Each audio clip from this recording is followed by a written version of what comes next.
Security expert John McAfee says this type of thinking is a mistake. He joins me now. John, why do you think the word bubble cannot be applied to Bitcoin? Well, first and foremost, Bitcoin is not a fiat currency. It costs over $1,000 to create a Bitcoin today in electricity and computing costs. Second, the value of Bitcoin is linked to the number of users and the number of transactions. It is not a speculative investment, even though it is being used as such by many people. As the Bitcoin network grows, the value of Bitcoin grows.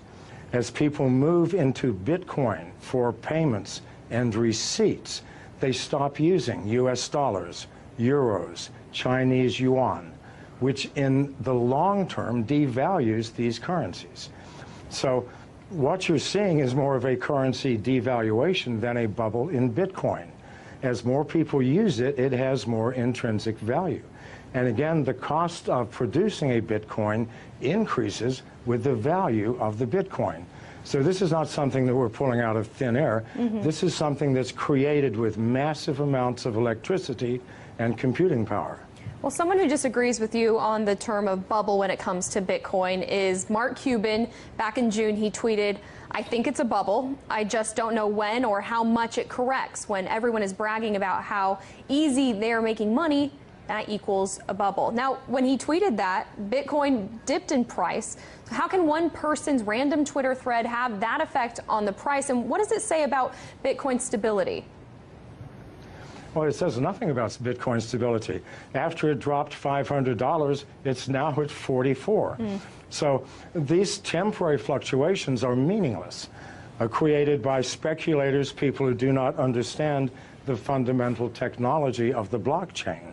Those who do know that in the long term, these fluctuations will make no difference. The more people who use Bitcoin, the more valuable it will become. This is the only metric we can use. Now, Bitcoin and blockchain go hand in hand, but blockchain's ability to track financial transactions in a way that is incorruptible, it gives it infinite amount of uses outside of the original purpose of using it for Bitcoin. Do you see blockchains overtaking certain aspects of the financial system as we know it now? It will take over all aspects. People think that Bitcoin or the blockchain is owned by someone, by a company or by a consortium. No, this is strictly a mathematical formula that nobody owns, that we are all participating in.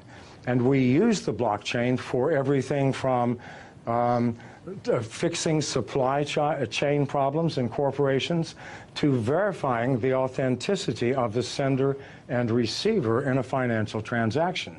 It is the most powerful technology that the world has seen, I believe, since the invention of agriculture.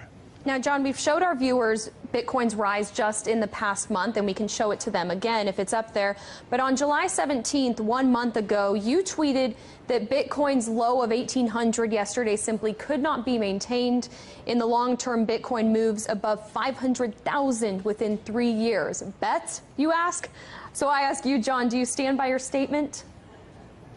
Well, keep in mind, as Bitcoin grows and grows in value, other currencies, national currencies, are going to decline.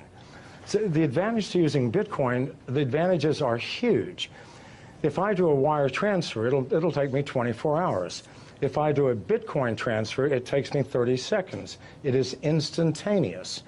I know people who do not use any other currency now other than Bitcoin. They buy their houses, their cars, everything using Bitcoin by connecting to other users who sell the things that they need.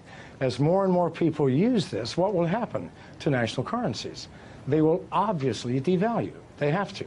So that 500,000 includes a massive devaluation in the US dollar, which absolutely has to come if Bitcoin continues to grow at its current rate. Well, it's certainly a community effort, and the Bitcoin community and for other cryptocurrencies, it's only growing. John McAfee, founder of McAfee Incorporated, thank you so much for your thoughts today.